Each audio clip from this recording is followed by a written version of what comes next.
There's a story in blues of a struggling musician who meets the devil at the crossroads.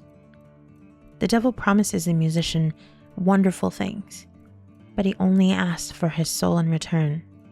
The devil tells the musician he never noticed it when he was living his day-to-day life. It'll be the same without it. The musician agrees and exchanges his soul to the devil for his dreams. I feel like I say this all the time, but when I start looking into something for a video and start my random rabbit hole, I always start out thinking that this is just absolutely stupid, the things that people believe. But then, as I dig deeper and I see and read things, public documents, is this happening in the wide open and no one is seeing it for some reason?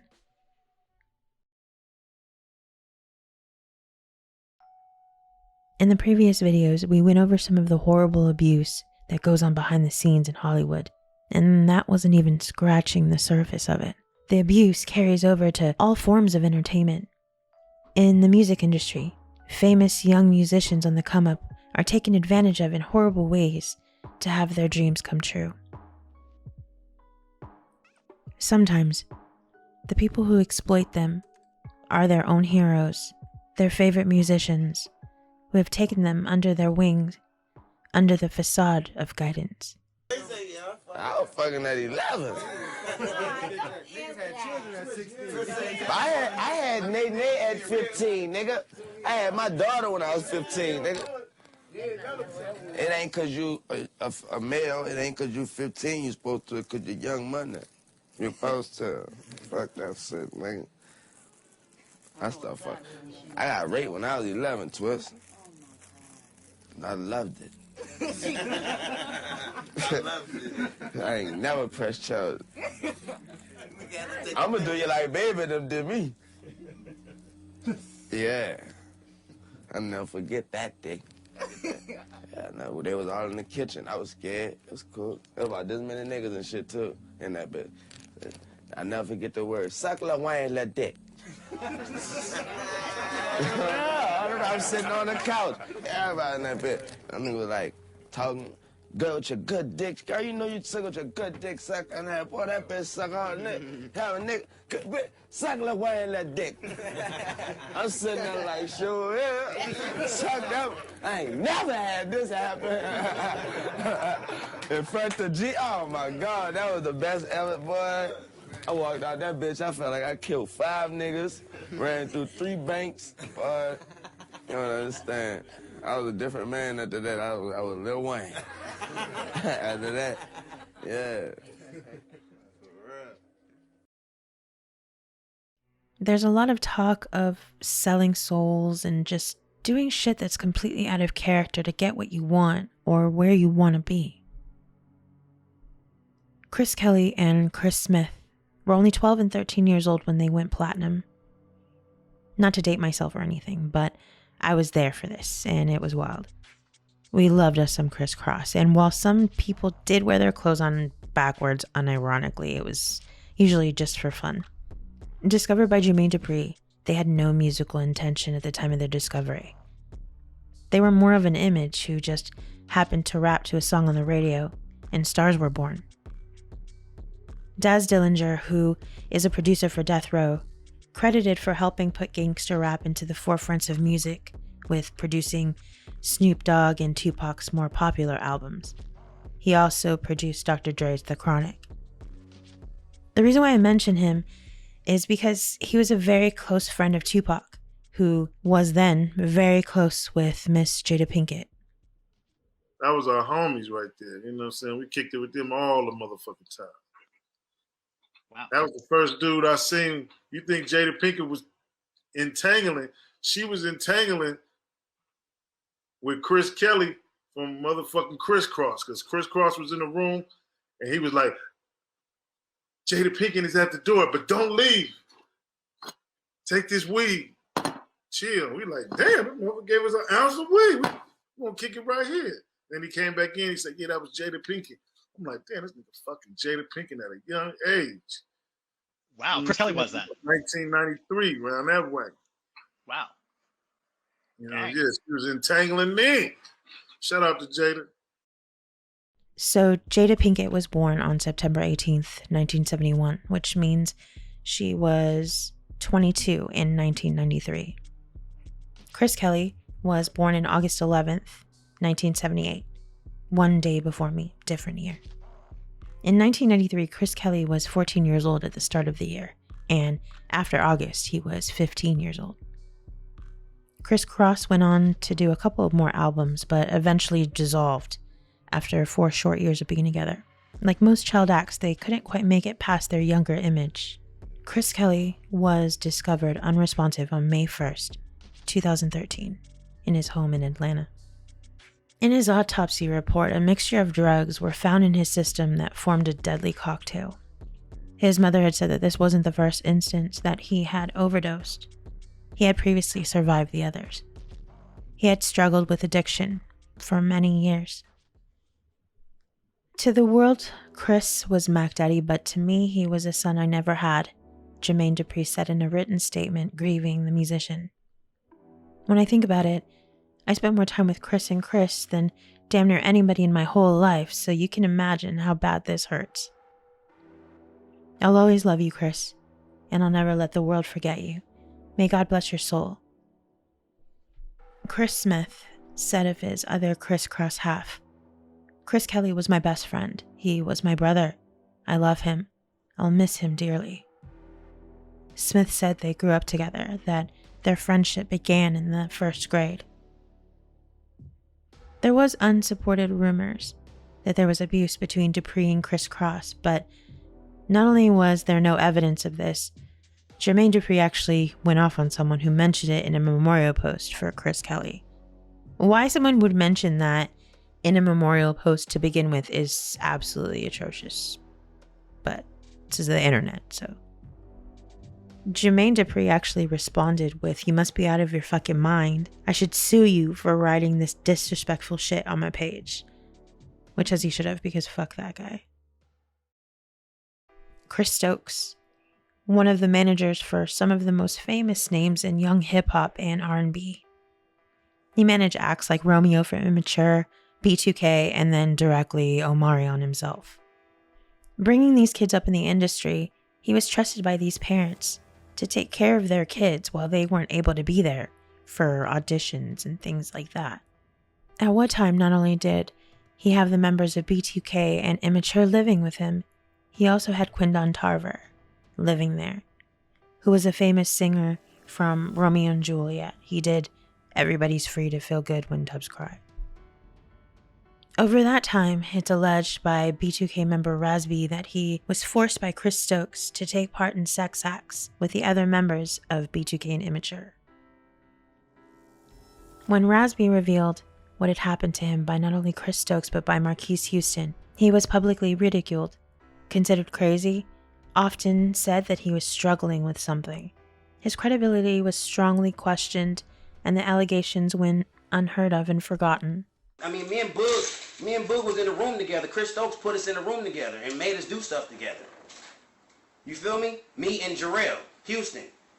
During this time, Quindon Tarver was also living in the house with them, as I mentioned.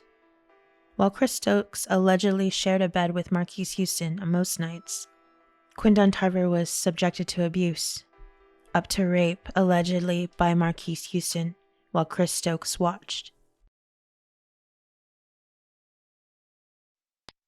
I laid there on the floor.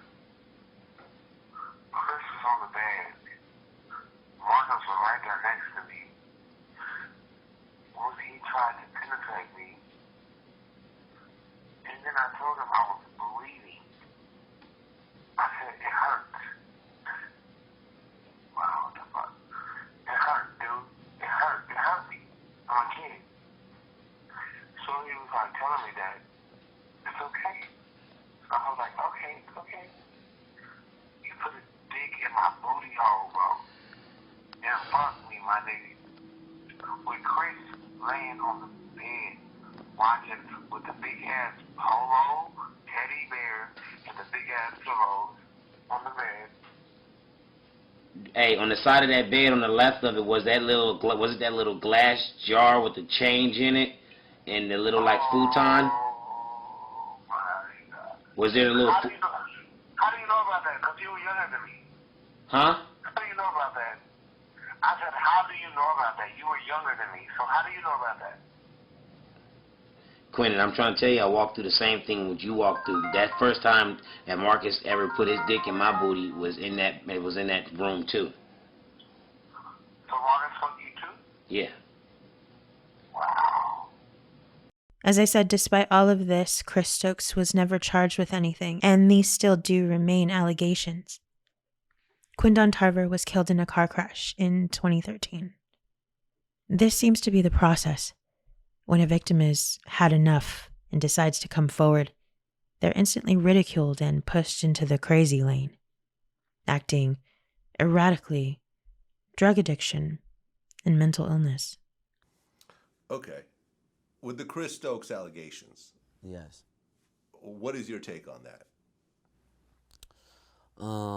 In reference to what? Well, I mean, he claimed that he was molested by Chris Stokes and everything else like that. Right.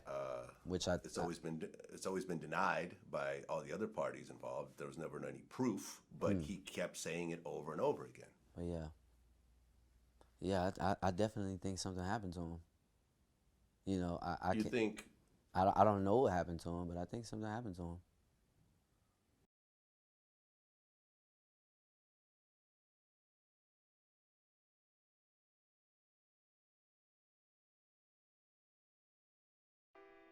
This next bit is so alleged, it's super duper alleged. But when you think about it, when you have a lot of people come together from the same industry, for example, the music industry, which is quite small, they all hang out with each other, they all have stories. It makes you kind of wonder a little bit. Bad Boy was one of the biggest record labels in the 1990s. See, even after all of this, I knew that Puff Daddy would put these bands together, and they would do a couple of albums, they would do really well, and then boom, it would be over, and that would be it. It was like he didn't even care. Bad Boy Records was responsible for destroying the lives and the careers of so many signed artists. Even going so far as stories alleging that the main objective for Bad Boy was to create acts of talentless people. This was obviously post-Big. Hearing that now, and thinking about on the talent roster of Bad Boy, there are some artists that seem iffy. However, you really bring French Montana into that mix, and I'm 100% convinced that that is probably correct. Just kidding, no hate to any of the French Montana fan. Anyway, slowly rumors began to circulate of things that were happening in the Bad Boy offices, as well as executive parties that Puff was throwing. These parties were lavish, anything goes type of affairs from what it sounded like.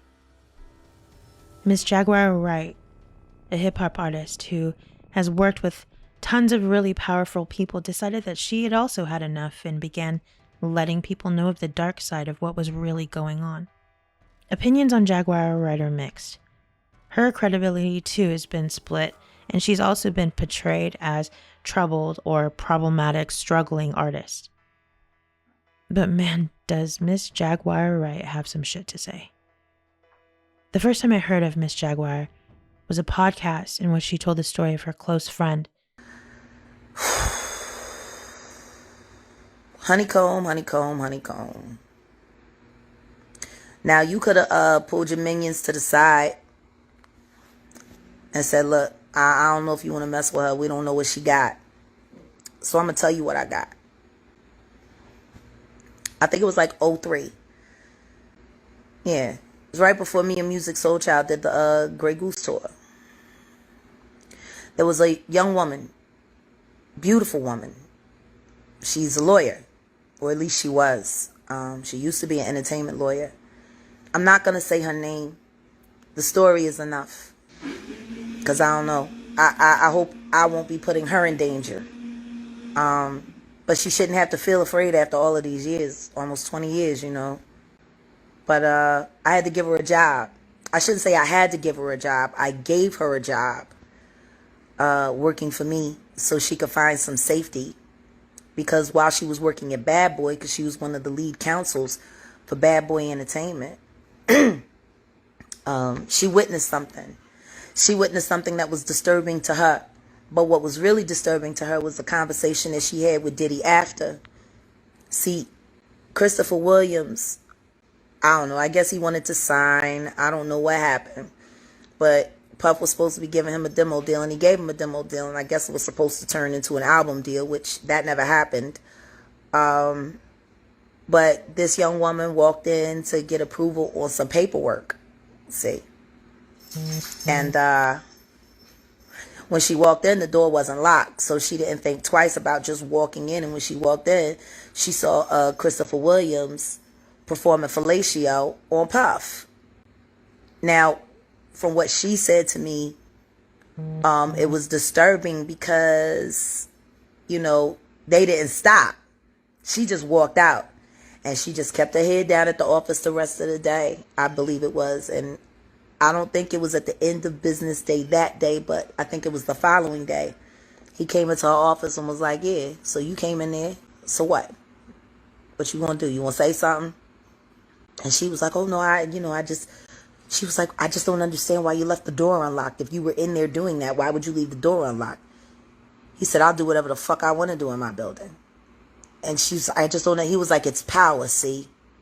I can make a man, he said, if I can make a man suck my dick, I can make people do anything for money. That's what you said, Puff, about Christopher Williams sucking your dick for a demo deal, and you cut him a check. This is what sent me down the biggest rabbit hole. I probably deserves a whole video dedicated to it because it's a lot to ingest. In the past, there's been a stigma against gay men in hip-hop. And for some who say that Puffy is hiding in the closet, etc., okay, that may be fine, but it's a power thing. Clearly a power move if this is something that's true. And for me, that's nothing to do with his sexuality. I tried really hard not to go into this whole conspiracy thing on this, but all of the whole WikiLeaks, Pizzagate shit is just, it's too off for me. Like too, you know? I don't deny some crazy things are happening in the entertainment world. Once you get that much money, you have to do wild things to keep yourself entertained. Buying things can get boring after a while. This is such a nasty rabbit hole. It's not only these reports, there are so many more of people just doing crazy things. Ritual sex parties to Marina Abramovich's spirit cooking parties and recipes written on the walls and animal bloods. If you want me to go in deep on those, we can definitely get into all the conspiracy theory stuff and just full-blown tinfoil hat it. Let me know. I think that sounds really fun. So as you can imagine, these videos are not going to be monetized just based off of the subject matter alone. So if you really like to help a girl out and support a channel, every single bit of money goes back into the channel. I have links below. I'm also building a website, hopefully to just consolidate all of those membership stuff, as well as include a blog, a better system. I'm creating that, so hopefully that'll be up soon. If you want to hang out with us, feel free to join our Discord.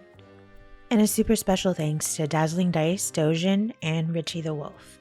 Your support means more to me than you'll ever know. Anyway, I better wrap this up. As always, I'm Crystal. This is Getting Spooky, and I'm out.